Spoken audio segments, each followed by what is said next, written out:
Hey guys, my name is Moon and welcome back for more Umineko When They Cry, episode 7. So, yes, last time we finished up, I guess, Kinzo and the original Beatrice's story. It was nice, and let's continue. Let's see what happens today. So, we're with Dr. Nanjo right here. Does he have some stories for us? We'll find out. 金蔵さんがそこまで話しましたか。では、まさかあなたなのですか? I mean, they did say back, or yeah, last time that she didn't want to be brought to a hospital, so Kinzo, yeah, most likely found a clinic, and that's where he and Dr. Nanjo's friendship begun, I guess. おじい様がベアトリーチェを連れて行った新島の医者というのは。驚くに値しねえ。新島の医者って時点でピンとくる。突然、海軍の兵隊さんが外国人の女性を連れて現れたのです。驚きましたとも。しかもその上、軍機なので秘密で治療しろというのです。それがおじい様との初対面だったのですか? そうです。それが、金蔵さんと初めての対面でした。黄金で言いなりになった欲深な医者ってのもお前のことなのか。 You're the greedy doctor, but did he accept the gold though? Let's see. これは手厳しいですな。突然、外国人の女性患者を連れ込み、軍機だから秘密にせよと言い、治療代は必ず持ってくるから担保にと言って黄金のインゴットを差し出す相手ですぞ。By the way, how do you even use a gold ingot? Like, yeah, like for example, like small gold pieces maybe you can sell, but an ingot? Then where can you sell that without being suspicious, right? 厄介事はごめんでした。しぶしぶとですとも。確かにそれもそうですね。Like as a normal person, I mean, like, yeah, where do you even sell those things? でも、南條先生はベアトリーチェをかくまってくれたんですね。金蔵さんほどではありませんが、私にも英語の心得がありました。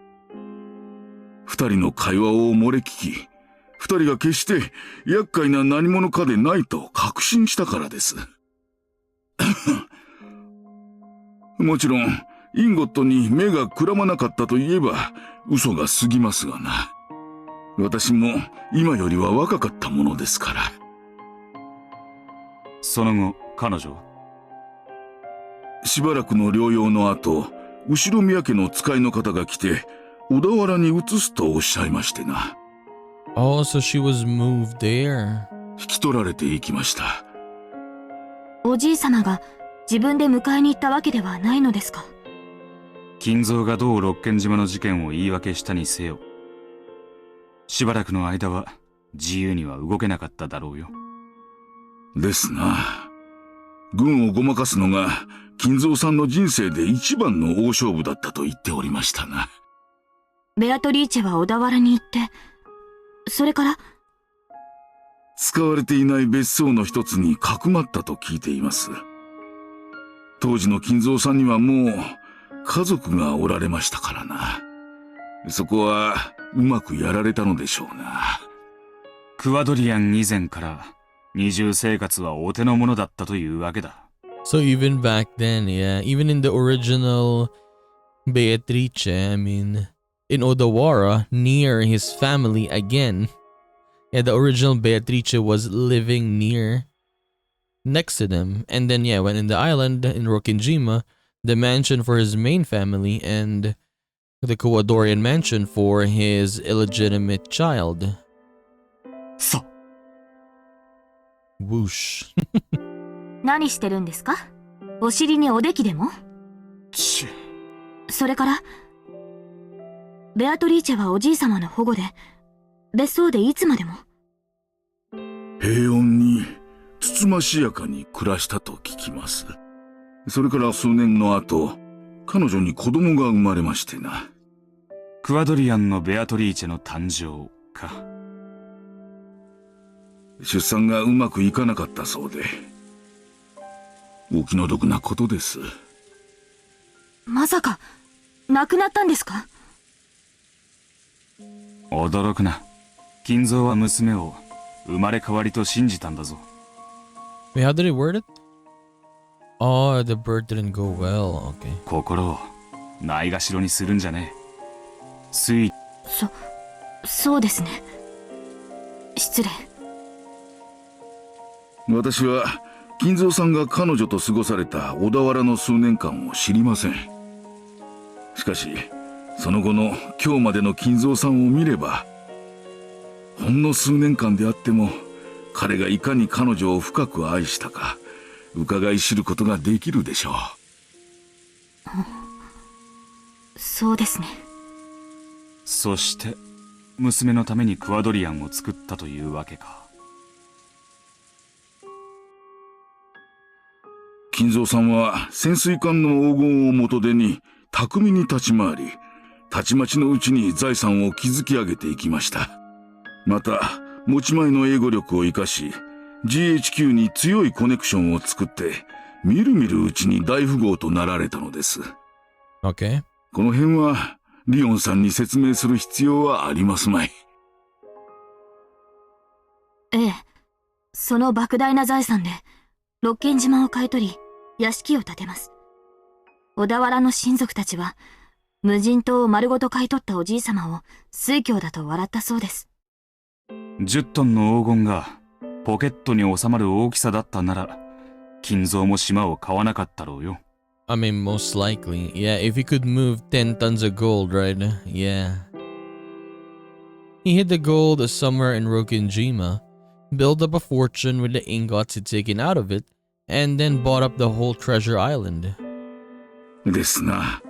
そして後宮家の黄金伝説が始まるのです。インゴットには片翼のワシが刻印されていたと聞くが。片翼のワシというよりは片翼に見えてしまうワシというべきでしょうな。それはどういう意味ですか？ヨーロッパに多いでしょう。翼を広げたワシを紋章にしたものは。Also, it was already on the ingot. He did not put it there. Okay. サロ共和国の国旗にもワシが、いやいや、鷹でしたかな。And then he used that, that was a logo? Yep. As his, what do you call it? I forgot the term, sorry. が刻まれています。刻印が薄かった。あるいは粗雑だったということか。そうです。戦時下の粗雑な刻印でした。本来は翼を広げたワシの紋章が刻印されるべきだったのでしょう。それがちょうど斜めに立ち切ったように半分薄れて消えていたのです。翼を広げたワシが半分消えて、それが片翼のワシに見えた。金蔵は自分の運命を大きく変えたベアトリーチェの黄金に片翼のワシを見て。So yeah, family crest. Yes, family crest. I got it now. それを自分の紋章とすることを決めたに違いあるまい。果たして正しく刻印されていたなら、それは共和国旗の鷹だったのか。That would have been dangerous. それともまさか相当の。いやいや、そんなまさか。あの莫大な黄金の山の前で金蔵さんと杯を傾け合いながら黄金ロマンで夜を明かすのはなかなかに楽しいことでした。もっとも金蔵さんはその刻印から黄金の出所を探られることを嫌いましてな。外部に持ち出す黄金にはわざわざ自分の片翼のワシをデザインした別の刻印を打ち直していたようですが。お前には見せるだけだったのか。金蔵もケチだな。無論大富豪になった後、金蔵さんは再び私のもとへ訪れ、未払いだった治療費をしっかり払ってくれましたとも。治療費にはちと多すぎましたのでな。ちゃんとお釣りを払いましたが。それ以来おじいさまと交流を。そうです。金蔵さんは私が秘密を守ってベアトリーチェをかくまったことをことのほか深く感謝してくれましてな。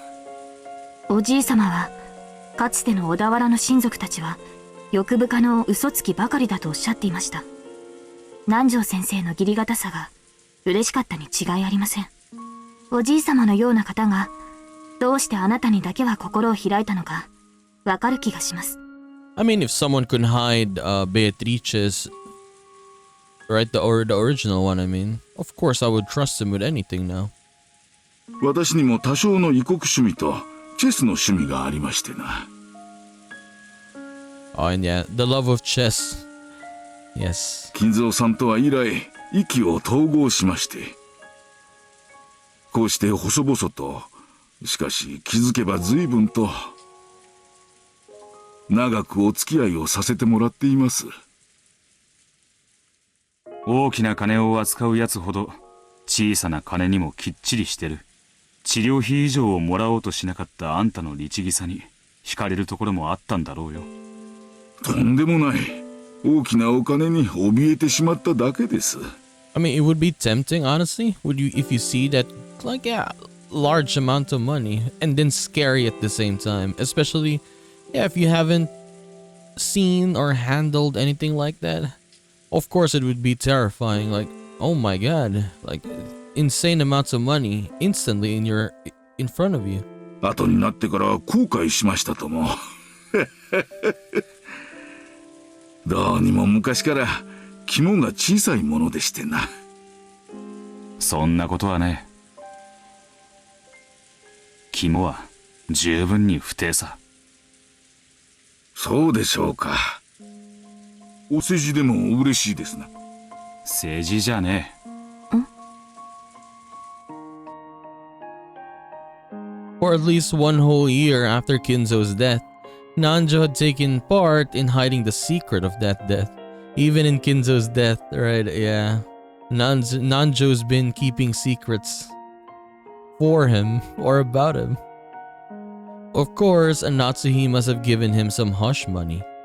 Still, there could be no doubt that he'd had enough guts to withstand pressure from Kinzo's children for a long time without slipping up once.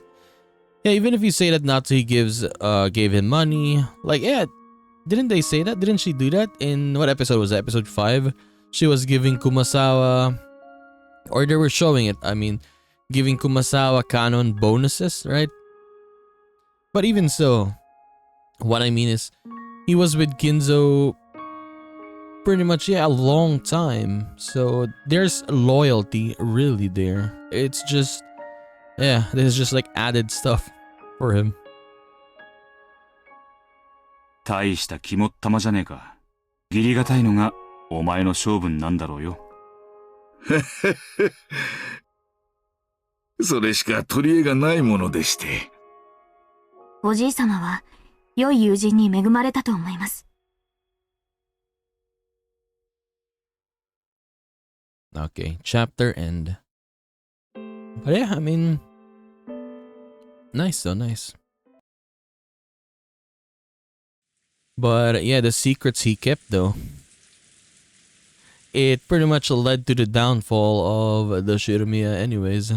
おじい様にとって、At least the other ones, I mean, right? ベアトリーチェという女性がどれほど人生の大部分を占めてきたか分かった気がします。何も分かってなんかいねえ。ベアトリーチェを誰が殺したか。それが分からなきゃ、俺たちはいつまでもここから出られねえ。そうでしたね。早く終わらせなければ。葬儀はもう終わっているのですからね。ふん、ちげえな。葬儀なんだ。これがな。私たちのさせられていることがですか？これまでに聞いたどのベアトリーチェも殺されてなどいない。それを俺たちが殺されたことにしようとしている。ベルンカステルにとってはこれこそが本当の葬儀なんだ。誰も殺されたことを知らない。それを私たちが暴こうとしている。お前つくづく察しがいいな。仮想の駒と話してるとは思えん。俺のワトソン役として与えられた駒だからか。Watson. So he's Sherlock Holmes and Leon is Watson. いって。相棒を駒呼ばわりとは失礼な方です。さあ、次は何を？ウィラード・ホームズ？ Willard Holmes now. 捜査の基本は聞き込みだろう。まだ聞くべきベアトリーチは残っている。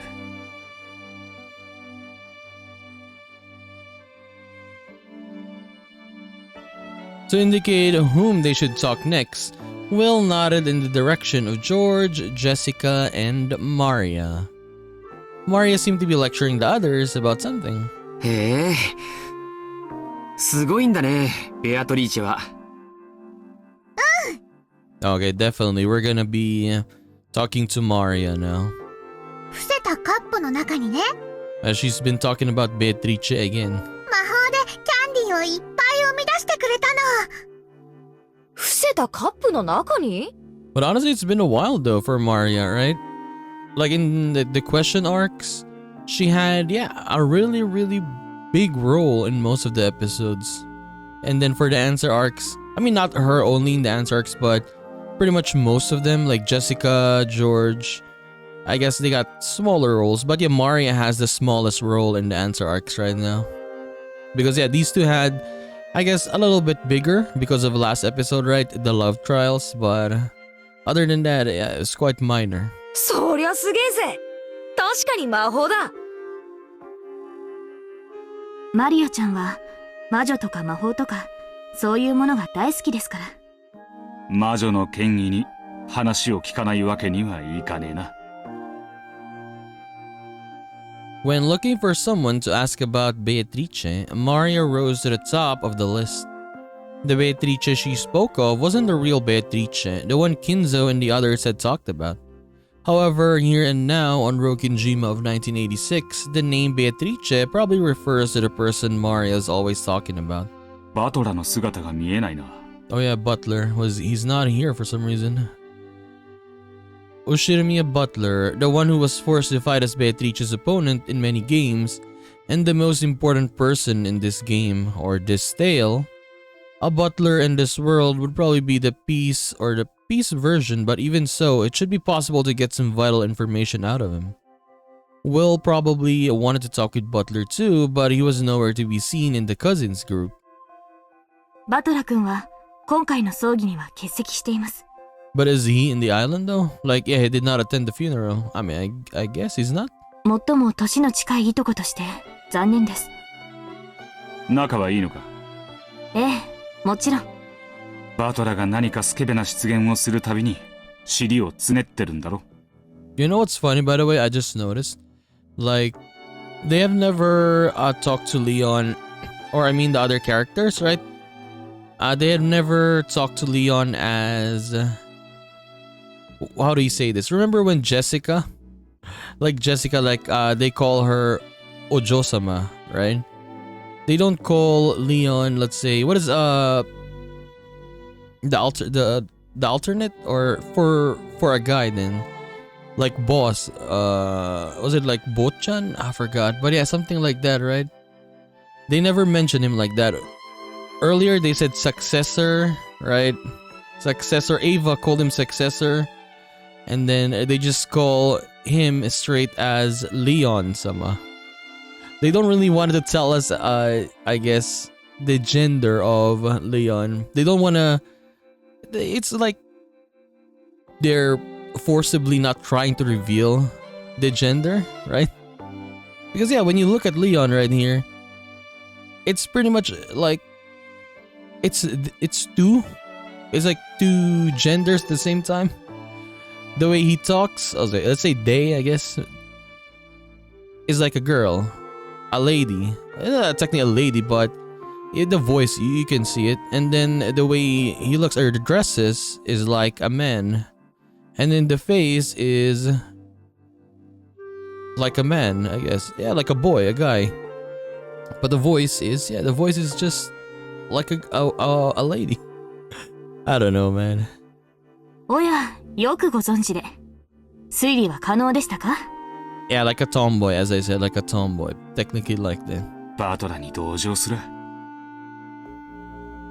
Like, they're really, really hiding if she's a he, or if it's a he or a she, that means.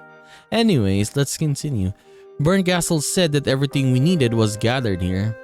Since Butler isn't here, that probably meant it's possible to find out everything without asking for his side of the story.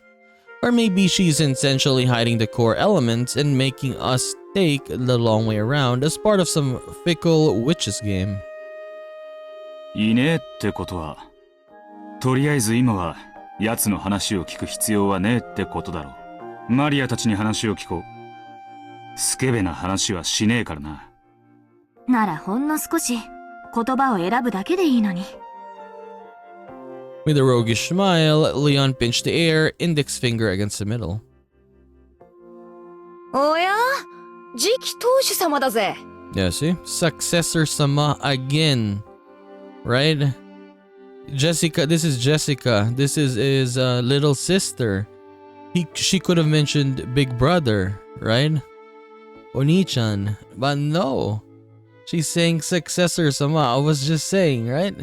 They're really, really hiding it in this episode. They're not really trying to say if, yeah, male or female or nothing like that. クソじじいの介護はもういいのかよ。 Like, dude, this is your sister and she's calling you successor sama? Okay. At least Leon was impartial. No mercy even for Jessica. And yeah, they seem like they're close as well. Will felt a bit gratified. そうか。クラウスの子で次期当主ということは、ジェシカは妹に当たるんだな。He was so used to Jessica being an only child that though the scuffle between the two looked perfectly natural, something didn't feel quite right about it. ジェシカ、もう少し妹らしい言葉遣いはできないのかい？ついでに言うと、もう少し年頃の女性らしい言葉遣いにも気をつけてみるべきだね。あと、次期当主様なんて呼び方は嫌いだって、いつも言ってるよ。うぜえぜ。私は私らしく生きちゃら。次期当主様みてえにお上品に生きてたら息が詰まっちまわ。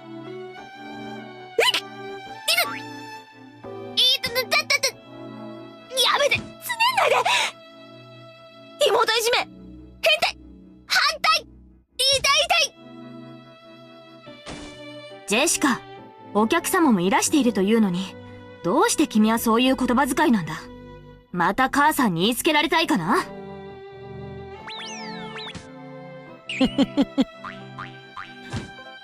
あれはあれで、仲睦まじいな。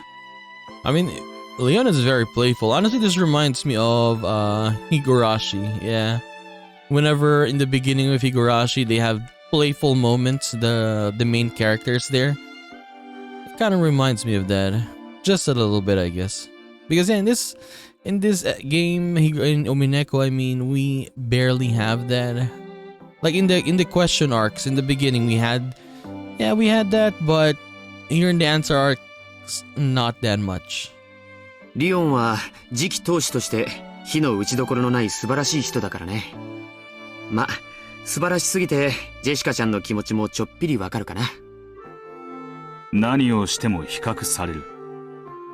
だからグレると？もしジェシカちゃんが一人っ子として生まれてたら、きっと落ち着きのある深層の令嬢になってたと思う。If Jessica had been born an only child, I'm sure she would have become a composed, quiet young lady. Really? That would be hilarious though, right? それは面白い想像だね。True. 安心しろ。あの性格は一人っ子でも変わらねえ。That wouldn't be enough to change her personality.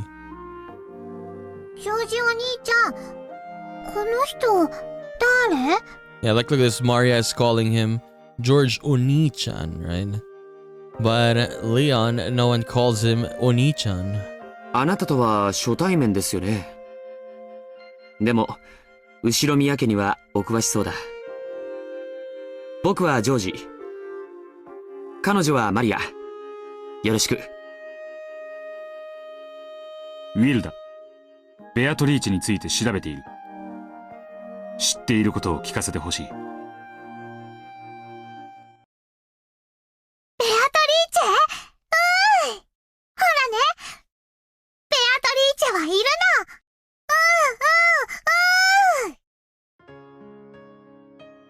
Though Maria had looked hostile towards this unfamiliar man, as soon as she heard the name of the witch she loved pass his lips, her eyes began to sparkle. ほら、マリアちゃん。お客様にちゃんとご挨拶をしないと。こんにちは。後ろ宮マリアと申します。ベアトリーチェを知ってる人がいて嬉しい。握手。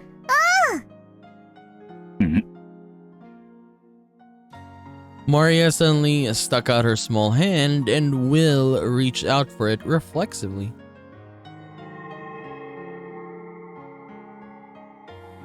As soon as he did, he felt a bright light seeping out from the gap between their hands. The theater-going power that Perncastle had given him had affected Maria. ベアトリーチェはね、六軒島の魔女なの。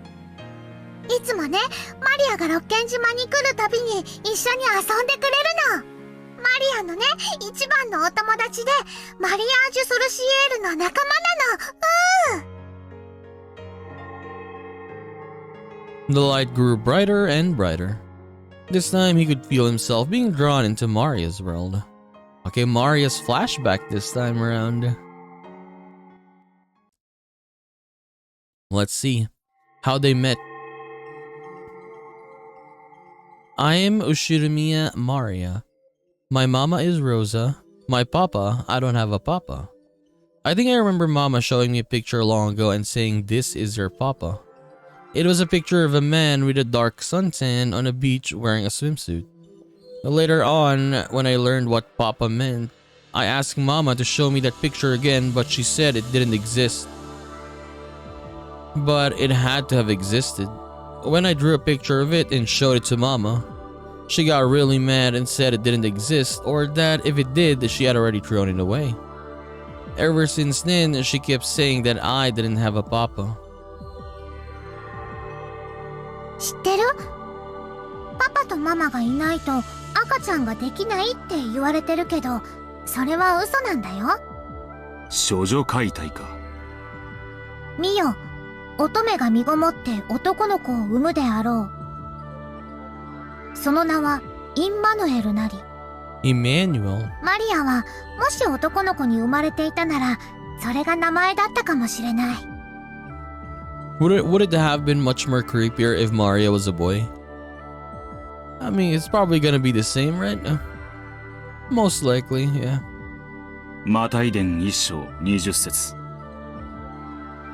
違うよ、23節。Yeah, I mean creepier as remember in the first episode of Umineko, like she was creepy then. I mean, is that what I'm saying? 20節はかくてこれらを思い巡らすとき、御使いが夢に現れていった。ダビデの子ヨセフよ、妻マリアを迎えることを恐れるな。その腹に宿る者は精霊によるものなり。お前の父親は精霊だというわけだ。パパがいるのが当たり前だとみんなに言われた。パパがいないなんておかしい、変な子だ、かわいそうな子だと言われた。でもママに聞いてもパパなんかいない、知らない、存在しないと言われた。聞くだけで怒られて叩かれた。だからマリアは自分が誰から生まれたかよくわからなくなった。マリアは人間として正しくない、未熟で不正な存在。みんなとは違う、おかしな、かわいそうな子だと気がついた。親も他人も関係ねえ。お前はお前だ。それを未熟な幼児に教えるのはきっと難しかったろうね。ひょっとしたら幼稚園の先生はいじめられて泣く私にそう諭してくれたのかもしれない。でもそんな慰めでは私の心の空白、疑問、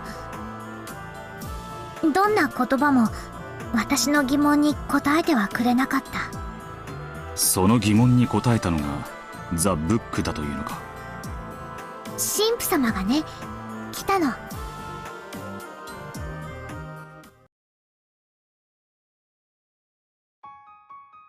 It was probably part of some lesson to enrich the minds of children through an edifying tale. To most of the children, it was just an ordinary fairy tale they might have heard from one of their teachers. Actually, I think we were just bored because it was too hard to grasp. Then at the end, the priest said something important. 神は何でも知っているか。うん。だからマリアは聞いた。マリアにはママしかいない。パパはない。パパがなくても、マリアはママから生まれてきた。それはおかしくて悲しいことなのって。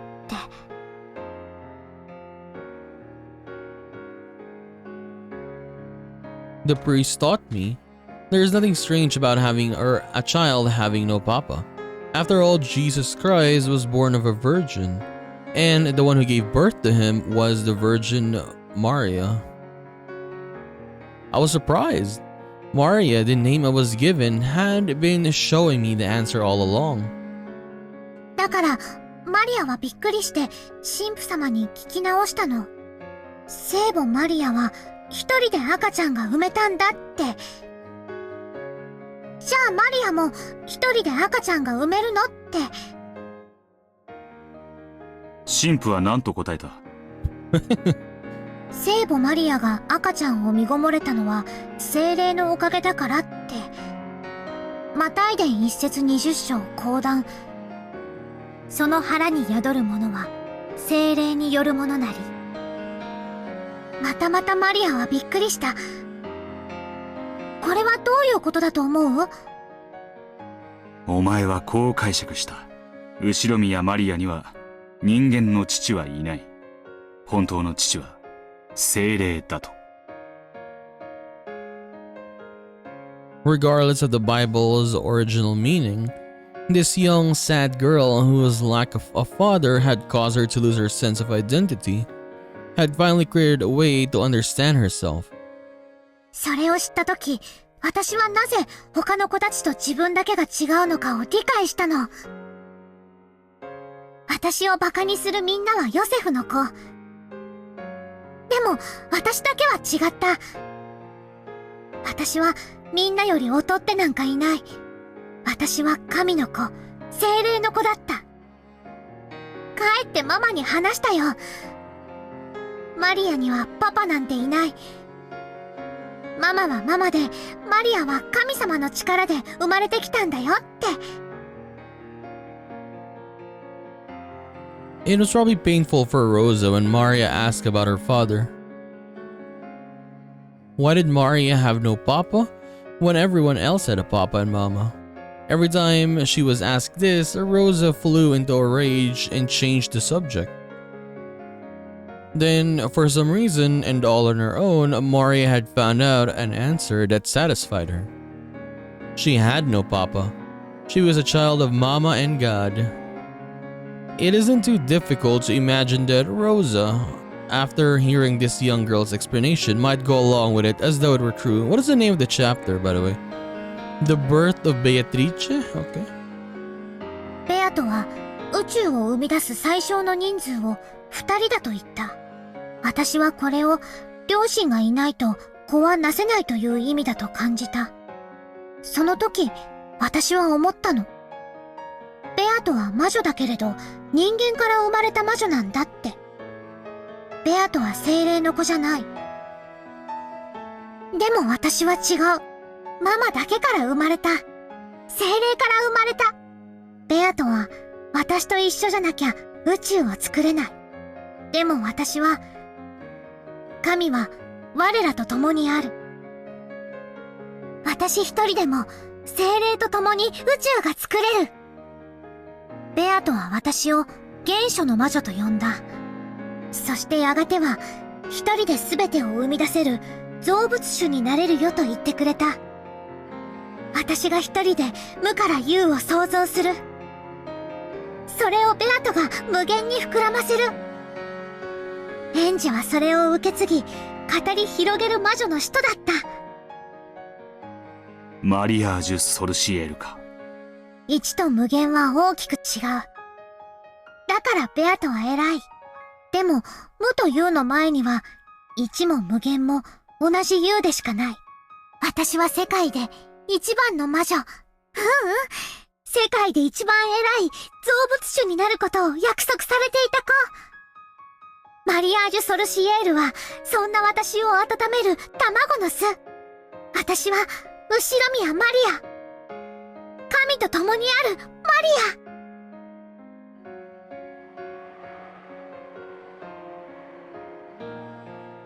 If we liken Maria's sense of identity to a universe, then this endless stream of words coming from her might be like the Big Bang.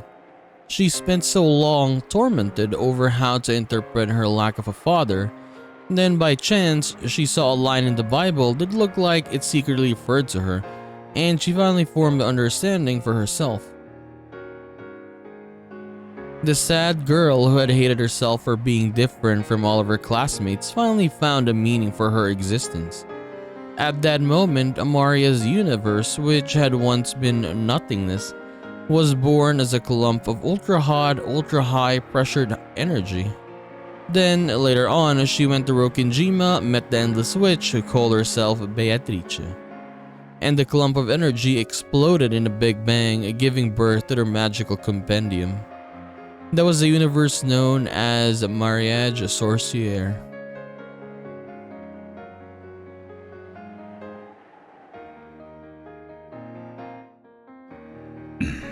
話が少し飛躍しすぎだ。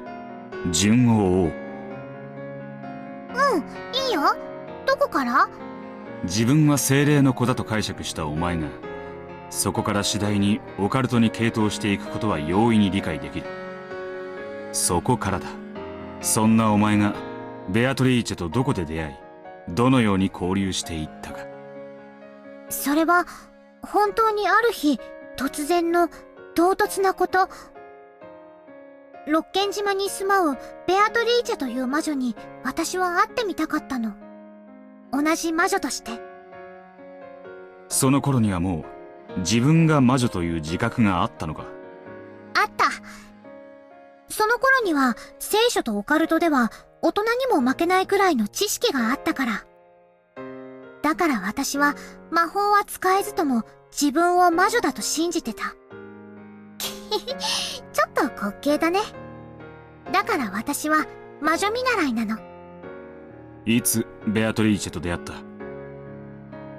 よくは覚えてない。でもその出会いはよく覚えてる。それはとてもとても唐突だった。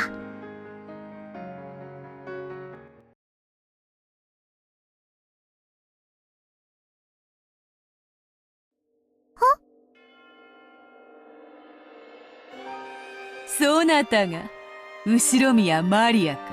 Okay, so this is how they met. It was so very sudden. I was just drinking some milk tea all alone in the rose garden arbor. Mama said she had to talk about something important with Uncle Kraus, so she told me to go outside and play. Suddenly she was sitting right there. I didn't know anyone who spoke that way. I quickly realized that she was someone I didn't know at all. あなたは誰？会いたいと言ったのはそなただ。わらわの島に魔女が訪ねてくるから出迎えてやったというのに、そなたはわらわの名を問うというのか？ベア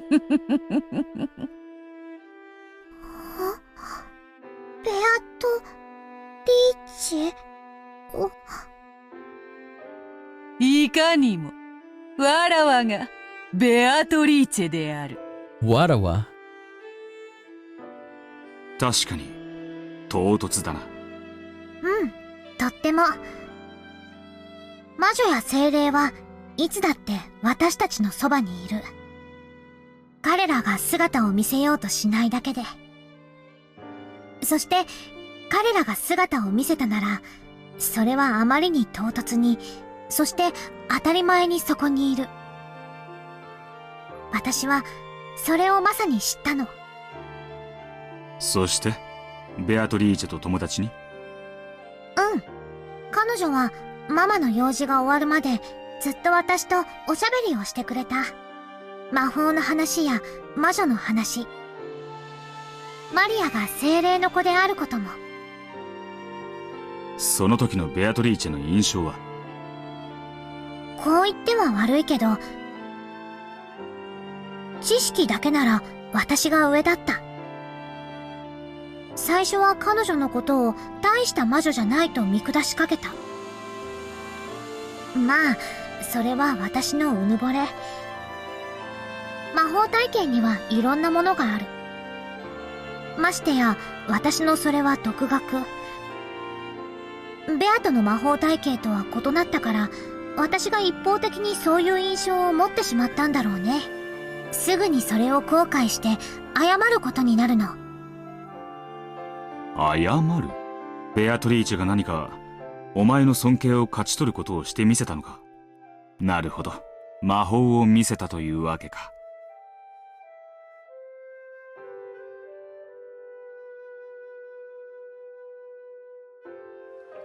We moved to the beach and talked lots, sitting at a table under an umbrella. なるほど。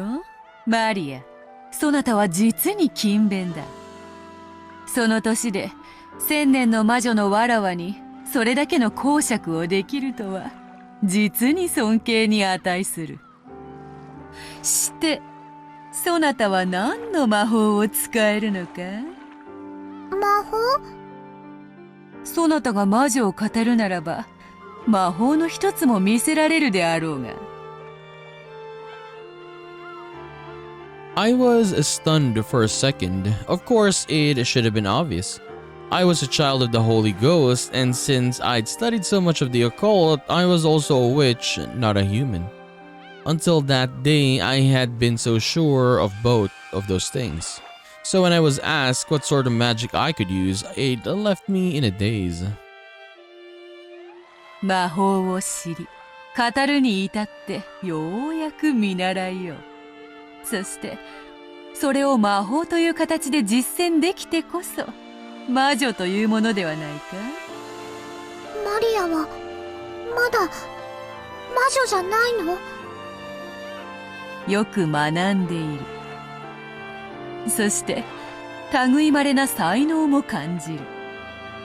そなたはやがて、わらわなど足元にも及ばぬ偉大な魔女。あるいはそなたが言うように、造物主の座にさえ上り詰めるだろう。しかし、まだ幼く若い。そなたはそう。見習いだ。魔女の見習いというところよ。じゃあ、ベアとは魔法を使うことができるの？無論であるとも。魔法を使えずして魔女を名乗ることなどできぬわ。すごい。見せて！ベアとの魔法、見せて！ Until this day, Moria had never doubted the magic theme idea, that she was a child of the Holy Ghost. However, no one had ever proven to her that the occult phenomena actually did existed. Moria could create a universe all by herself. However, she wanted to share it with a second person so that she could believe in it even more strongly. かつてのわらわならば、空に虹をかけ、それを七色のキャンディーに変えて自由にかじらせることもできた。しかし今のわらわは、姿を保つことさえ満足にできぬほどに衰えている。さっき聞いた。あの鎮守の社のせいで力が出せないって。力を取り戻すにはかなりの時間をかける。虹をキャンディーにしてやることは今はできぬ。しかし、ささやかな魔法にてその一端を見せることはできようぞ。見たい。ベアトの魔法見たい。よかろう。しかしそなたにも協力を求めねばならぬぞ。先ほども言った。いかにそなたが汚れなき魂を持とうとも、人間はもはや汚れ、魔法を拒む毒素に満ちていると。聞いた。半魔法の毒素があるって聞いた。マリアの読んだ本には載ってなかった。だからそれを知ってるベアトはすごい。Beatrice lifted up an empty teacup, then turned it around in front of Maria to show that there weren't any tricks or strings. 伏せたカップにキャンディーが現れる魔法か。どうしてわかるの？ウィルはすごいね。魔女の使う魔法もわかるんだね。魔女の魔法の基本だからな。カップは何の仕掛けもない普通のカップだったよ。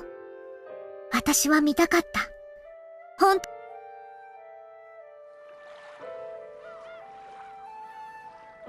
There was a thing Maria desired. To strengthen her belief that there was an occult side to her, she wanted to see the occult outside herself as well. That's why she agreed to help Beatrice with her magic. She didn't want her own toxin to ruin her chance of learning the miracles of magic. よいぞ。さあ、そのカップを開けてみるがいい。あ、キャンディーだ。キャンディーだ。わらわからそなたへの挨拶代わりと、新しき魔女との出会いと友情に、それを贈ろう。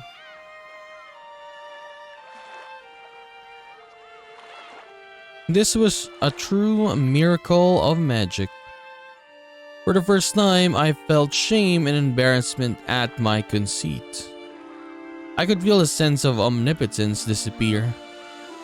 The idea that I was a child of the Holy Ghost and the most important and special person in the world, instead of a child of the Holy Ghost who can't actually do anything. I'd rather be a witch who can use magic. Ushinomiya Maria wants to become a witch. Starting off as a witch apprentice, I was already fascinated by Beato. マリアも本当の魔女になりたい。ベアトの弟子になりたい。謙遜を。そなたには十分な才能と日々の精進があるぞ。それにかつての力のあるわらわならともかく、この程度の魔法しか使えぬ衰えたわらわでは弟子を持つことなどできぬわ。マリアは魔女の弟子にはなれない？うん。わらわの弟子にはできぬ。しかし、友人にはできる。本当？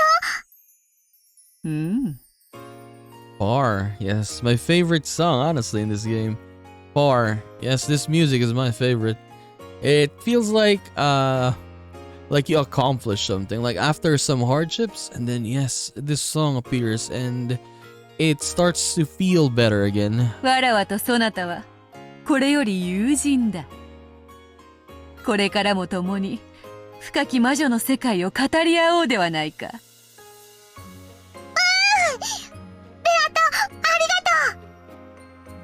このベアトのキャンディー食べてもいい？いいや、それは土産にせよ。食べずにそなたの可愛らしいカバンに収めよ。お家で食べる。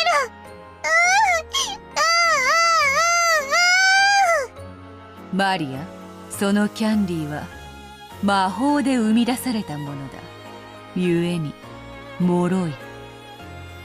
そなたがわらわの存在をその毒素で否定したなら溶けて消えてしまうだろう。おー、嫌だ。ベアトからもらった大切な魔法消えるの嫌だ。ならばわらわという魔女に出会ったことを決して忘れてはならぬぞ。そなたがわらわとのささやかな約束を守る限り、そなたがまたこの島へ来るときは再びわらわがそなたを迎えようぞ。守る。約束ってまずはそうだな、家へ帰ったら手を洗う、うがいをする。めんどくさがってはならぬぞ。魔女見習いの立派な修行の一つであるぞ。何？守る。毎日お家に帰ってきたら手を洗う、うがいをする。そうしたらまた会ってくれる？約束しようぞ。そなたがわらわとの約束をきっちり守れたなら、そなたの体は清められ、わらわもさらに魔力を取り戻す。さすれば次に来るときはより素晴らしい魔法を見せようぞ。約束守る、絶対。マリアはなる。ベアとの友達になって魔女見習いになる。良き心がけであるぞ、後ろ宮マリアよ。そなたが早く一人前の魔女になってわらわの良き友人に成長してくれることを心より願っている。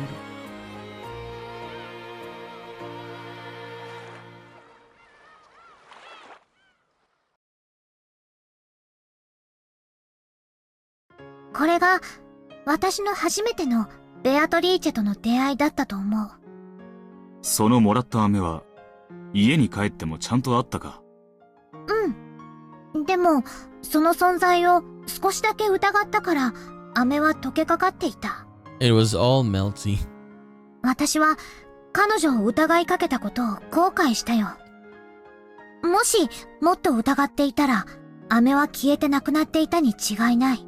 そしたら私は目の当たりにした魔法の奇跡の証拠を失うところだった。飴が溶けていたのか？飴というよりはキャラメルだったと思う。溶けかかってぐにゃぐにゃだった。それは何月頃の話だ？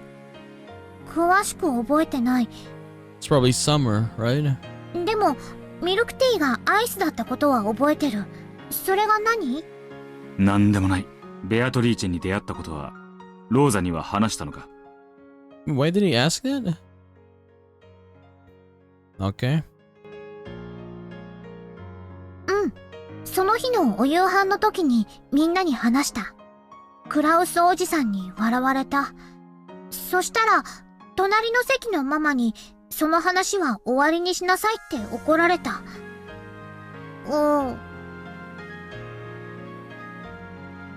隣の席？序列上お前の席はローザと隣り合わないはずだ。親族会議じゃないもん。ママとマリアだけが訪ねた時の話。だからクラウスおじさん一家全員とママとマリアしかいない。席は詰めるから親族会議の時とはお席がちょっと違うの。うん。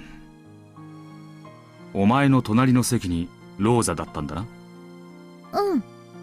それが何？なんでもない。ベアトリーチェとロッケン島以外で会ったことは？ないよ。だってベアトは体が希薄で自由には動けないんだもの。Beato's body is fragile, so she can't go wherever she wants. Really? マリアの体に乗り移ってもいいよって言ったけど、島からは離れられないからできないって言ってた。その後はロッケン島へ行くたびに会っていたということか？うん。私たちは大の仲良しになった。ベアトと話せば話すほどに彼女は本当にすごい魔女だと思い知ったよ。彼女は会うたびにいつも素敵な魔法を見せてくれた。そして私とは異なる魔法体系を聞かせてくれて、二人で魔法の深淵を語り合ったよ。私は早く彼女の高みに登りたいと思った。ベアトのような魔女の域に達したいと願った。ベアトリーチェを母親に紹介したことは？ないよ。ママは毒素が強すぎるからまだ会えないって言ってた。大人はほとんどダメだって。みんな汚れてるから。お前以外にベアトリーチェの姿を見ることができた者はいるのか？最初は無理だった。魔力が弱いからね。毒素に少しでも近づくと体が壊れてしまうって。でも次第に魔力を蓄えて、マリア以外の毒素の少ない人の前にも現れられるようになったよ。それは誰だ？あんまり多くない。使用人の一部の人だけだった。These servants? Okay. 具体的には？ Specifically? 今日いる使用人全員。All of the servants here today. So yeah, Kumasawa, Genji. ゴーダさんは違うと思う。Yeah, of course not Goda because Goda is, yeah, a newer one. Don't trust him. つまり源氏、シャノン、カノン、熊沢の4人ということか。I mean, I guess you could include maybe Nanjo there, but technically he is not a servant though. But you can put Nanjo in the list, I guess. あと、南條先生も。There we go. Apparently, they would sometimes come to visit in Maria and Beatrice's witch tea parties. Of course, they had only come by for minor things like bringing some more tea. However, they were certainly aware of Beatrice and even talked with her. 使用人たちはベアトリーチェとはどう接していた？ Yeah, I wonder though, right? Let's say in the real world, like how did this even work? I don't know. Maybe because yeah, she's playing with Maria, right? A little kid. So I guess maybe the other servants would just play along, right? I mean, you could say that. 存在しないはずの客人だ。驚いたりはしないのか？しないよ。だってベアトリーチェはお屋敷のもう一人の主だもの。Or yeah, she could have ordered them to just be like that, right? Or to address her, or when she was playing with Maria, to play along. She could have ordered them. I guess, yeah. She said the servants treated Beatrice as an honored guest, and sometimes they were permitted to witness new miracles of magic along with Maria. つまり1986年の六軒島でベアトリーチェに実際に会えたのは。 So pretty much, yeah, this is telling us that all of the servants and then Dr. Nanjo except Goda are, yeah, they know the secrets of said person or the culprit, I mean. Or Beatrice, let's just say Beatrice, I guess. ゴーダを除く使用人4人とお前と南條の合計6人だけだったということか。ベアトもそれ以外の人の前に現れるにはもっともっと魔力を蓄える必要があると言ってた。つまりそれ以外の人間の前にもやがては姿を現すつもりだったわけか。すべての人間たちに自分を認めさせる日こそが自分の復活の日だって言ってた。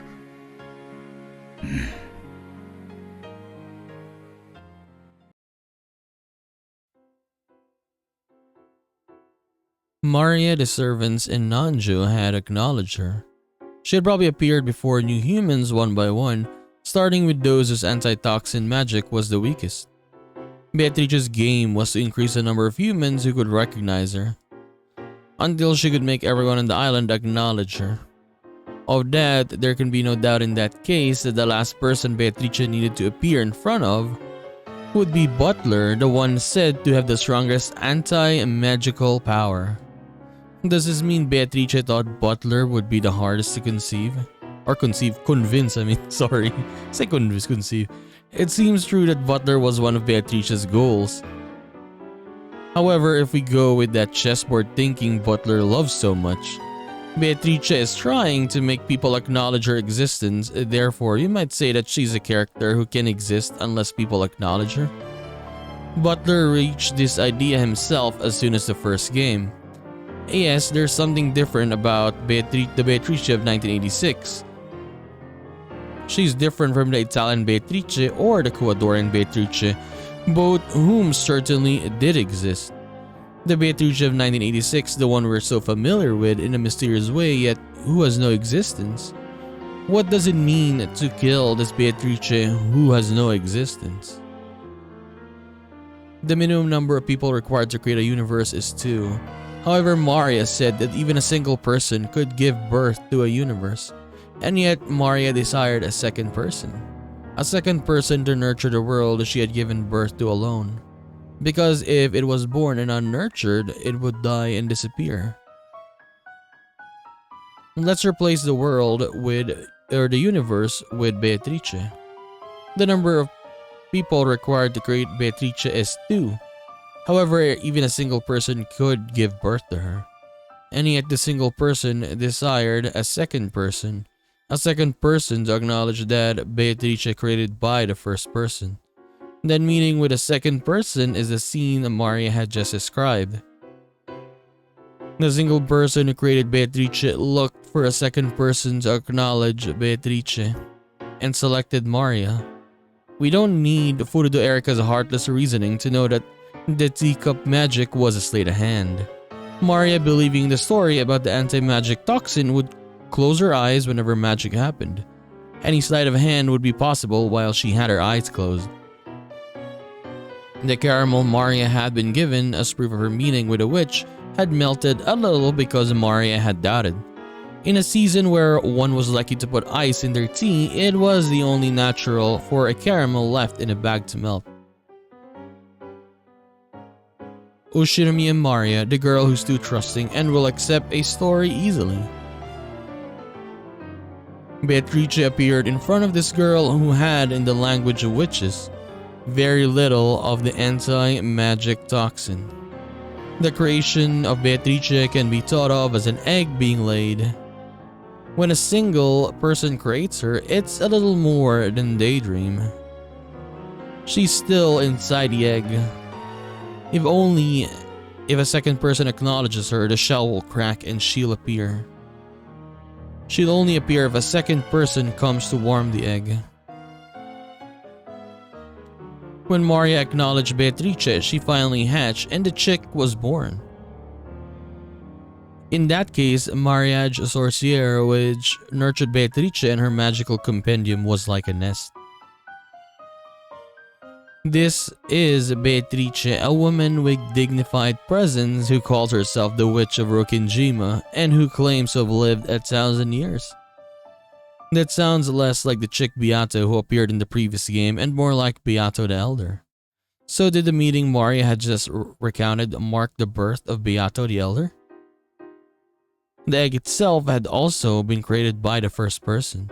Between then and the meeting with Maria, it matured immensely inside its shell into a character with a dignified presence of 1,000 years.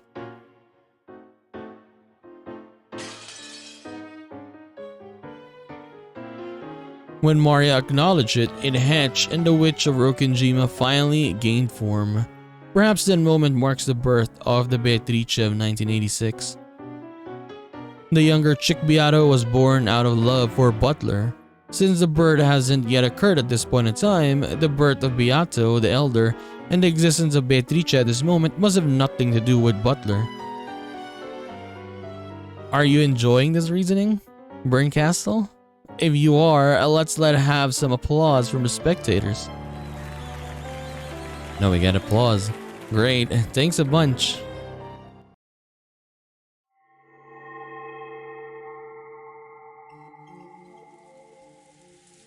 マリアはベアトに魔法で叶えてほしい願いがたくさんあるの。だからベアトが復活するのに協力してるの。願いとは何だ？いっぱいある。内緒。黒き魔女からママを守ってほしいか。どうしてウィルは何でもわかるの？すごいよ。魔女に願わねば取り戻せない世界だとお前はもう思っているのか？うん。ママは大好き、優しい。いつまでも一緒にいたい。永遠に。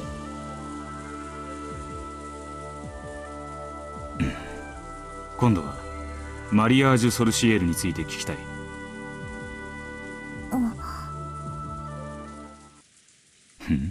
どうした？やだ。何？私、喉が渇いちゃったから、ジュース飲んでくる。She just left. She doesn't want to talk about it. またね。Alright, suddenly she just excused herself. Maria became suddenly formal, bowed her head, and left without waiting for a reply. Why though? Yeah, why? It was very un-Maria-like thing to do. I see. So the game master has moved the piece. Apparently she's telling me to ask about something different. Okay. Maybe it's not that important, that's why. At some point, Leon started chatting with the other family members. Jessica seemed to be getting irritated at having her butt pinched as much, and George was trying to calm her down. Jessica and George. Guess I'll hear their story next. Compared to Maria, the anti-magic toxin is very strong in these two. At least at the beginning of the other games, it didn't acknowledge Beatrice. Maria showed me the point of view of one who believes. Now to hear from those who don't. I mean, that was a pretty good, way to say it. Point of view of someone who believes in Beatrice, and then the others, or at least the other cousins, point of view who doesn't believe in Beatrice, at least in the beginning, right? さっきはその Okay, so let us take a break here. Do we have anything here, by the way? Nothing really. Okay, nothing. But yeah, that was pretty nice, I guess. Little stuff from Maria there. Just it pretty much just reminds me of how whenever we're having like conversations with Maria in other episodes, it was just like that, I guess, right? Nothing. I mean, she just what do you call this?